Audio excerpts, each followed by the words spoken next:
aver avuto una televisione che abbia fatto dirette, informazione civica e ci abbia permesso anche di comunicare. L'impresa di Rete Veneta durante l'alluvione del 2010 e di Antenna 3 durante l'ondata devastante di maltempo che ha colpito la nostra regione lo scorso ottobre sono diventate oggetto di tesi di laurea all'Università di Padova. Lo studente, ora neodottore, è un volto noto della nostra emittente, il vice direttore Ferdinando Avarino, fresco laureato in Scienze della Comunicazione. Per i poteri che mi sono stati conferiti la proclamo dottore in Scienze della Comunicazione.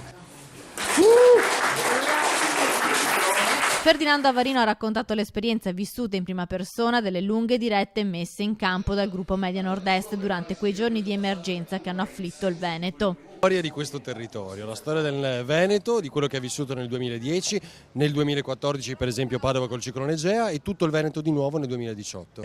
Ed è un lavoro che io dedico a tutto lo staff, a tutto il gruppo Media Nord-Est che ha lavorato con noi, perché il merito di quello che abbiamo fatto è sicuramente di colleghi molto più bravi di me. Per Ferdinando Avarino la laurea era un traguardo che voleva assolutamente raggiungere, che ha dedicato alla famiglia. Scritto nella tesi, lo dedico alla mia famiglia perché ogni successo è merito loro.